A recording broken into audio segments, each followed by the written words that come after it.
La oración es el camino. Vamos a la palabra de Dios, Santiago 4. Vamos a leer el capítulo 4. Vamos a leerlo hasta el versículo 8 solamente para ganar un poquito en tiempo.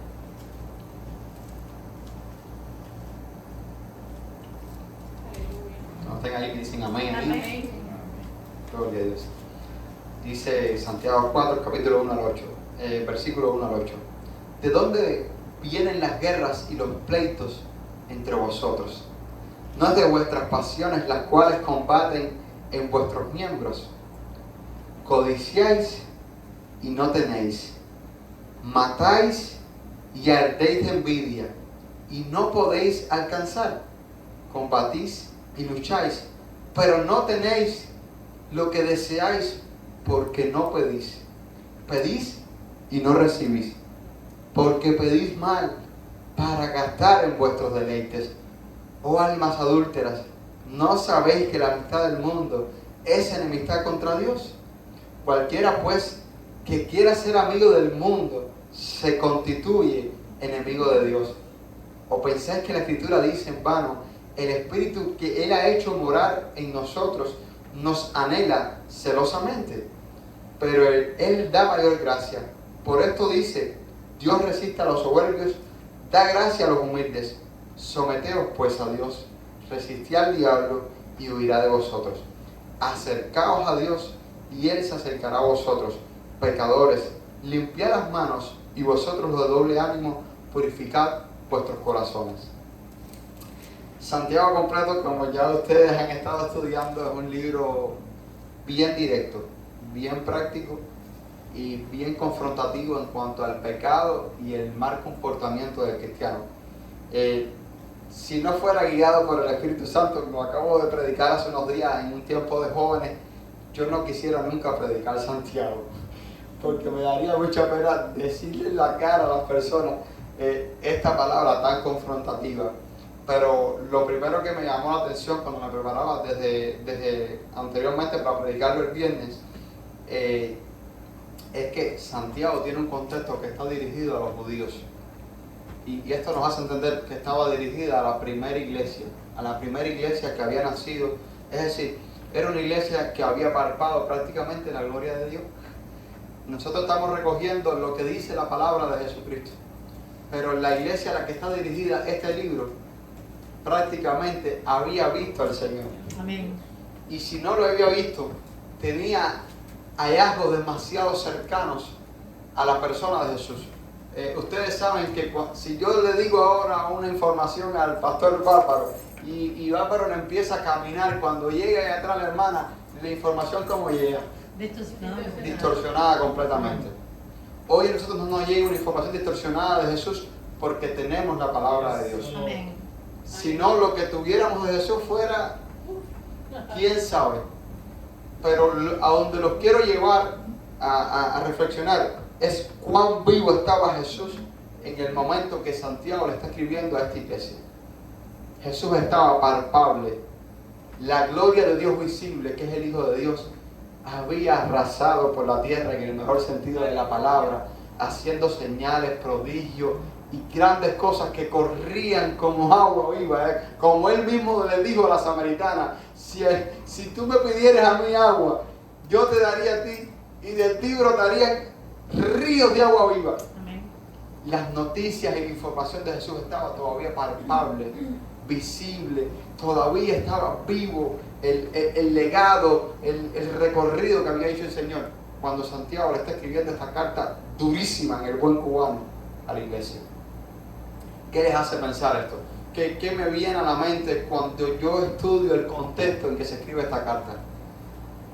Si Jesús había acabado de pasar por la tierra, lo más hermoso entre los millares de ángeles que hay, había descendido, se había hecho hombre y había marcado un antes y un después en la humanidad. Amén. En la tierra la había dividido al medio y le había dicho, antes de mí una cosa, después de mí otra cosa. Antes de mí la ley, después de mí la gracia. Y ya la iglesia había que corregirla de esta manera. ¿Cuánto nomás nosotros, que solamente, y tenemos bastante, tenemos la palabra de Dios y el Espíritu Santo. Amén. Si esa iglesia que estaba vivita, que había tenido casi contacto con Jesús físicamente, tiene que ser corregido por la palabra tan duramente como lo hace en esta carta de Santiago, ¿cuánto nomás la iglesia de estos tiempos? Meditaba mientras preparaba este tiempo. Esta era la iglesia que hacía grandes prodigios, grandes milagros, que la sombra de Pedro sanaba. Amén.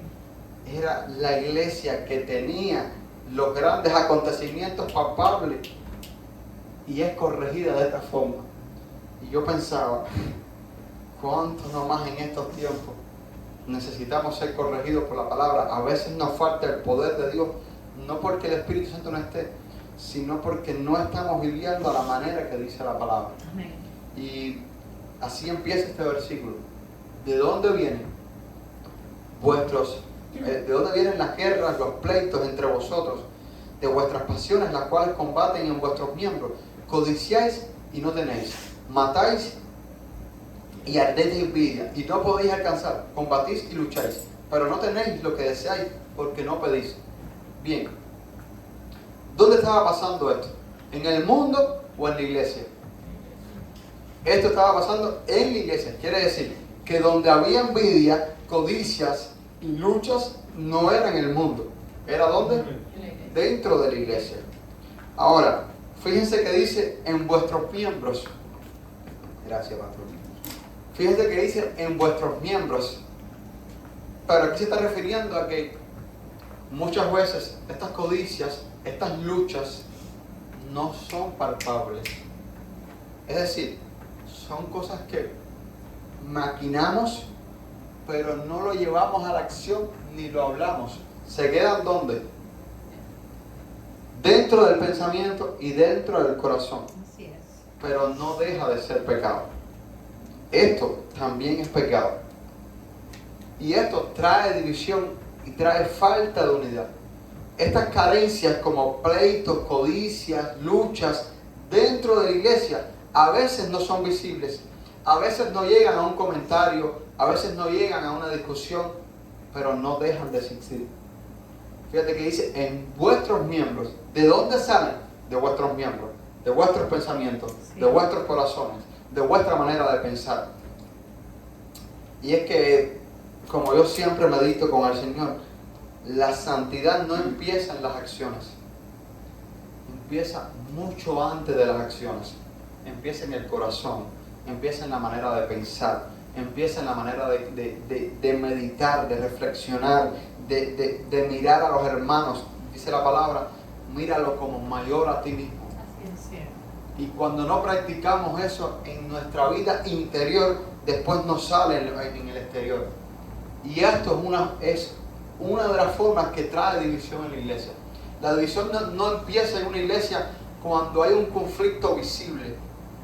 La división empieza cuando tienes un pensamiento contrario a tu hermano y no lo corriges en oración. Tenemos la iglesia madura que ve lo sobrenatural de Dios y que ve a Dios obrando en medio de ella.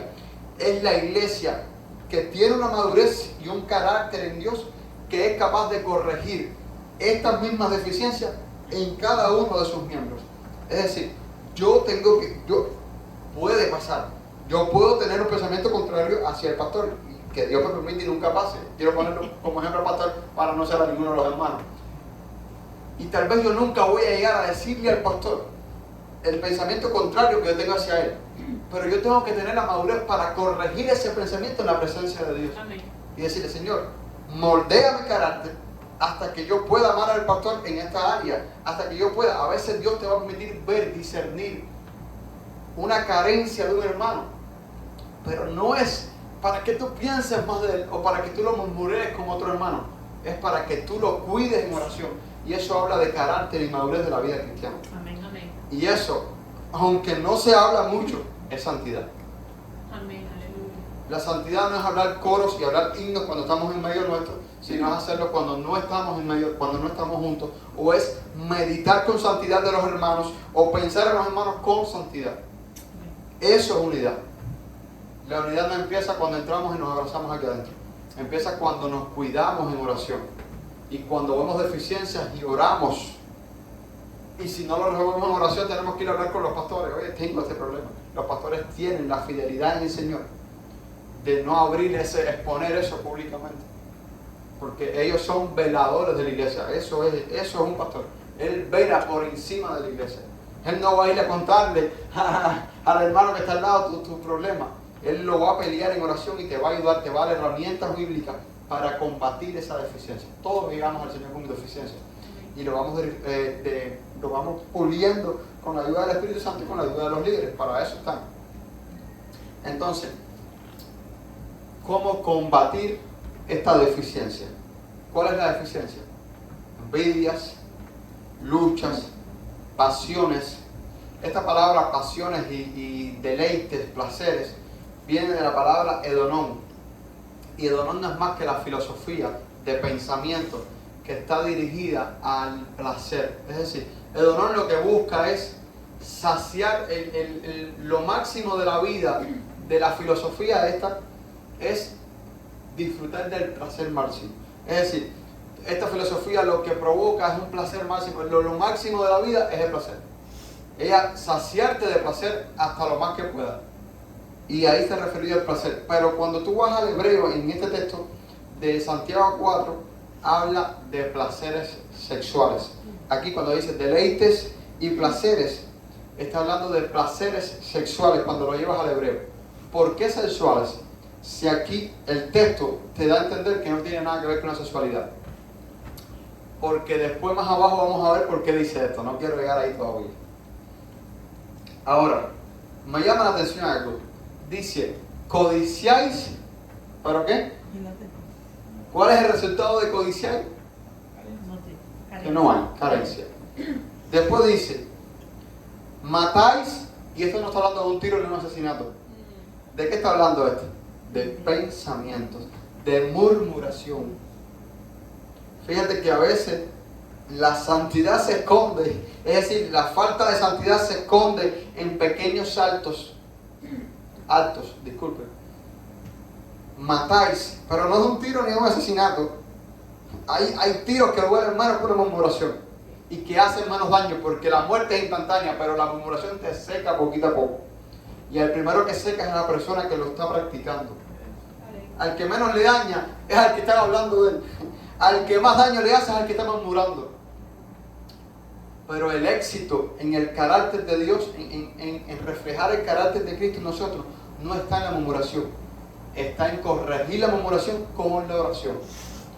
Cuando nosotros vemos una deficiencia en un hermano, lo que nos tiene que conllevar es a la oración, no a la murmuración.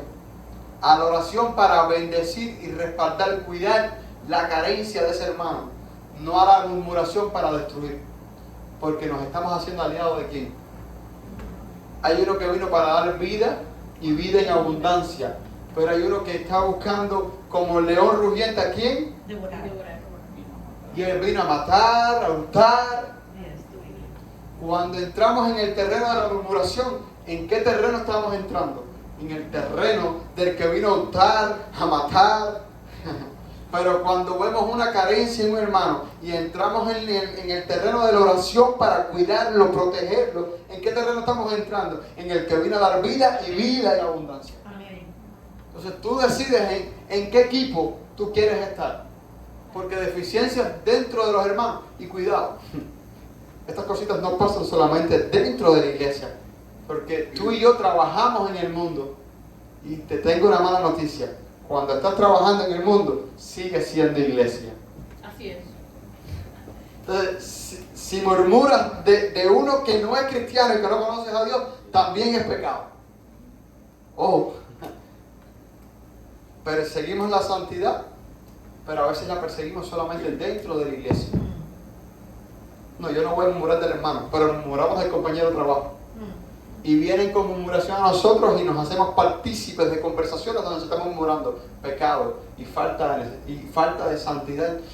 Te estás metiendo en conversaciones que no te edifican, más que te están ensuciando en tu santidad. Amén.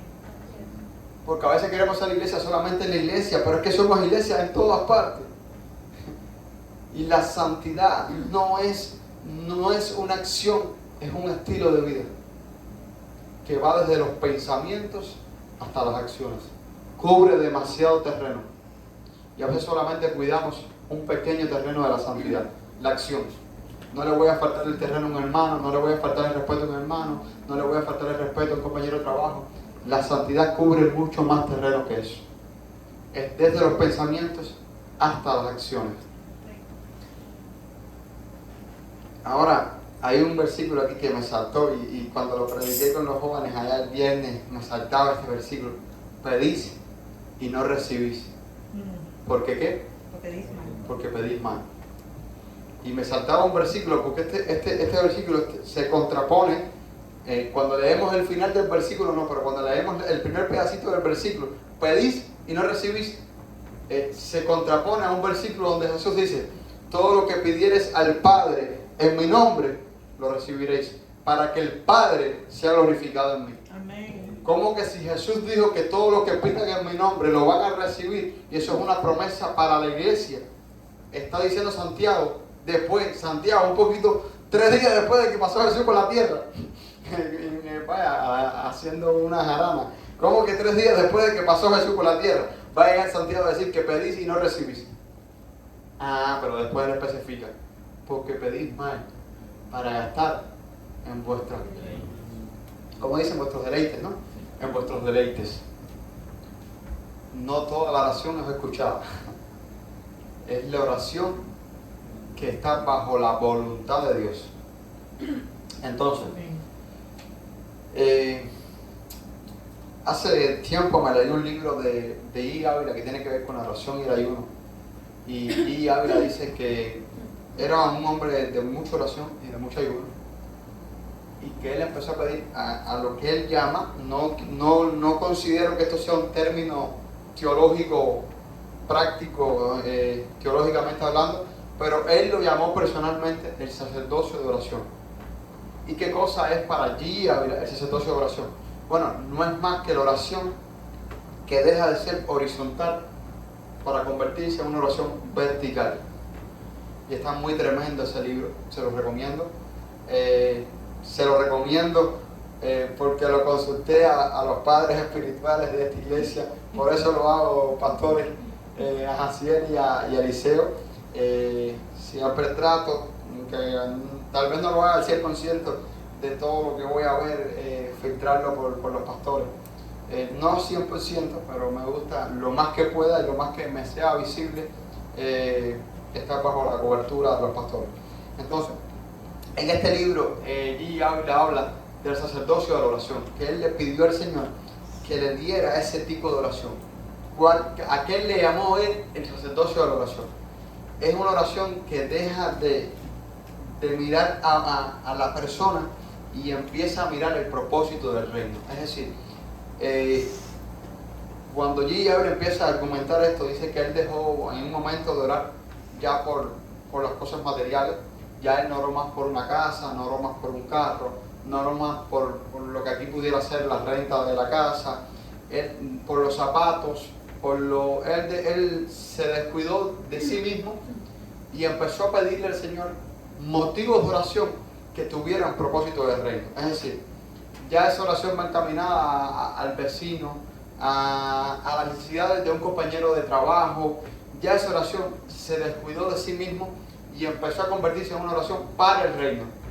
¿Por quién quiere que ores ahora? Quiero que ores, un ejemplo, por Marisa, la compañera, la recepcionista de tu trabajo. Quiero que ores ahora por el pastor tal que está pasando problemas de enfermedad. Y esa oración se descuidó a sí mismo y empezó a cuidar las cosas del reino. Es decir, deja de ser una oración horizontal, terrenal, y se convierte en una oración vertical.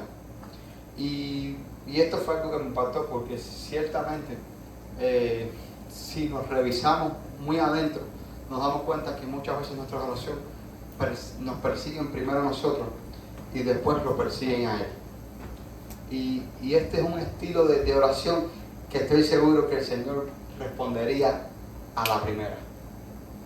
Dice que pedís y no recibís porque pedís mal, pero cuando tú pides para el reino, difícilmente esa oración no sea respondida Y no es que no sea respondida, es que va a ser respondida probablemente velozmente. Porque cuando tú pides para las almas, pides para... Pero fíjate que dice, pedir bien. Aquí está diciendo que no recibir porque pedís mal.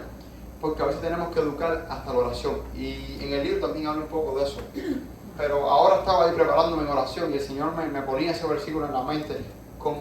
Me enlazaba el versículo 3 con el versículo que dice... id y hacer discípulos hasta los confines de la tierra. Y me saltó así, id.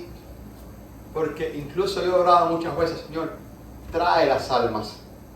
Pero si la palabra dice id, a veces la oración no debiera ser trae, sino llévame. Amén. Como hay que corregir nuestro vocabulario en oración. Yo a veces decía trae, porque en el libro de los Hechos dice que el Espíritu Santo añadía a los que habían de ser añadidos. Pero es que Pablo estaba en movimiento. ¿Entiendes?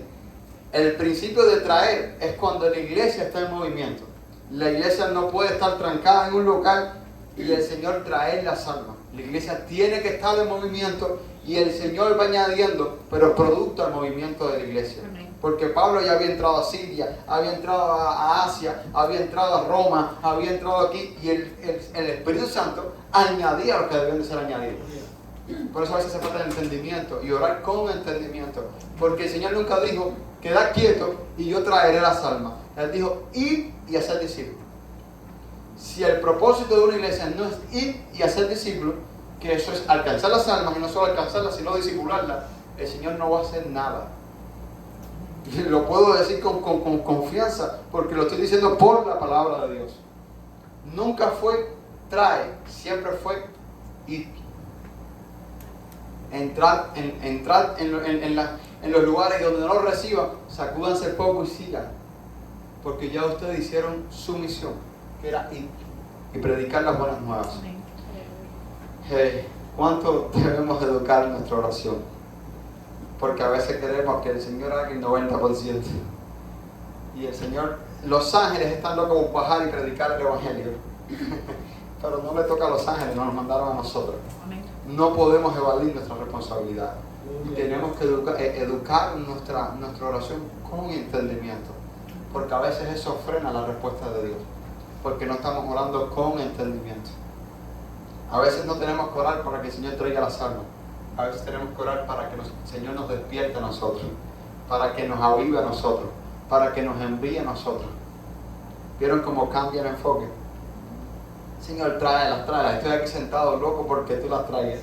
No, yo no las voy a traer. Ve y búscalas tú. Exacto. Que yo te voy a respaldar. Amén. Qué tremendo la oración.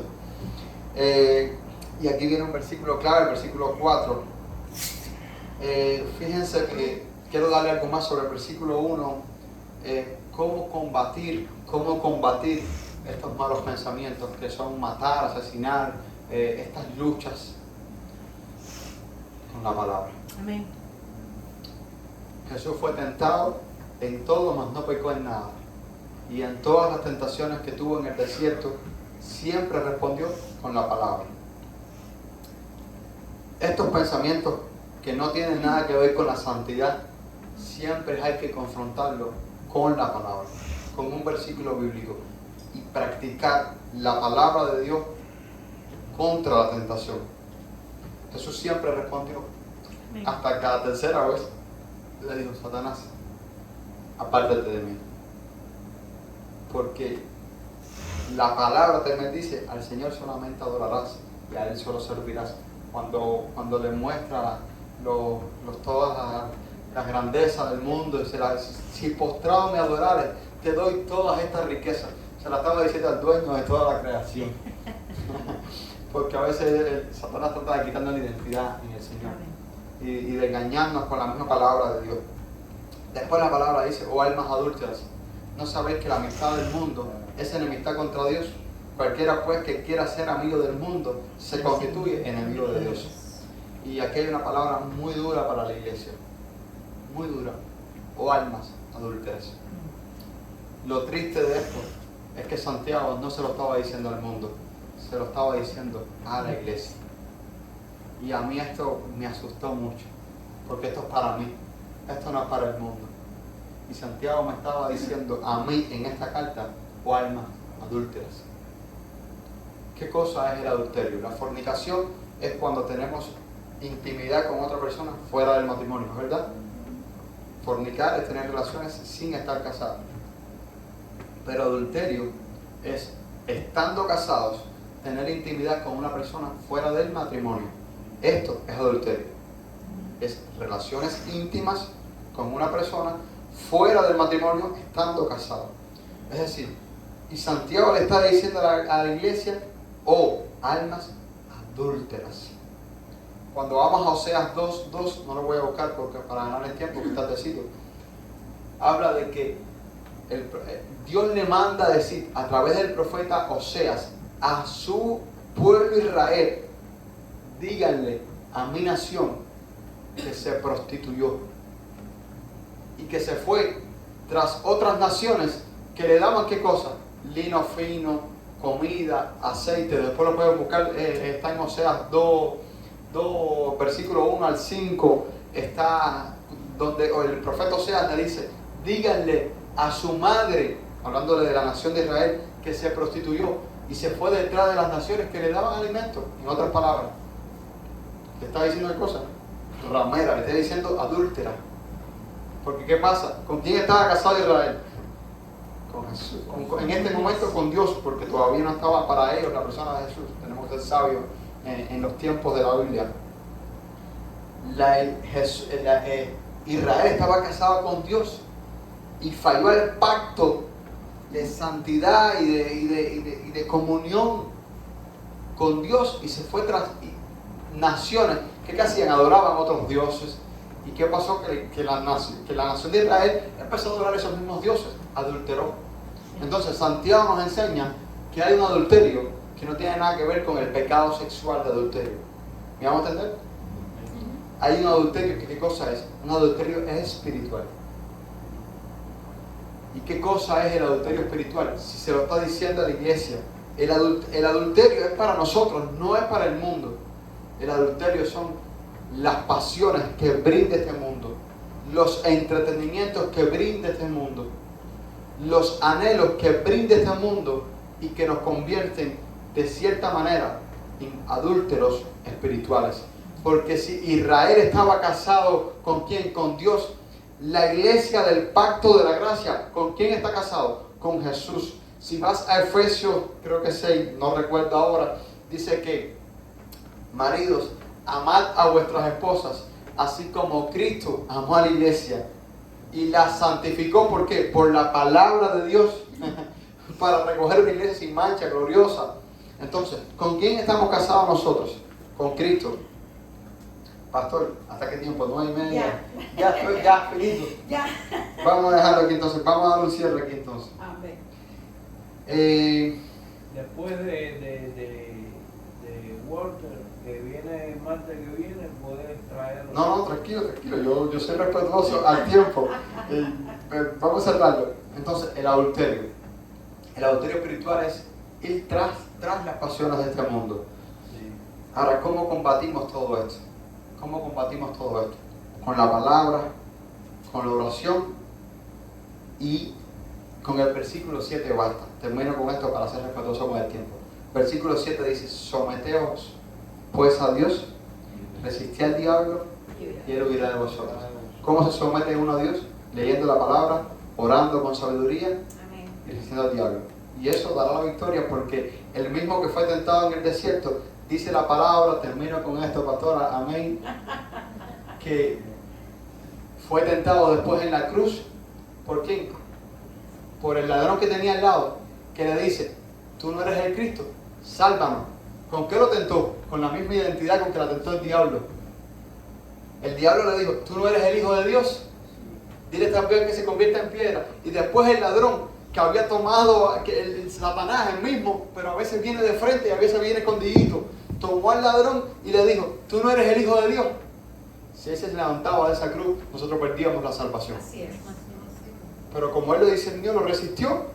¿Y qué pasó al final? Dice que el Señor le dijo, Dios Padre le dijo, siéntate a mi diestra hasta que pongas todos tus enemigos por estrado de tus pies. Amén. La palabra hoy cierra con esto: someteos pues a Dios, resistid al diablo y él huirá de sus vidas. Amén. Amén.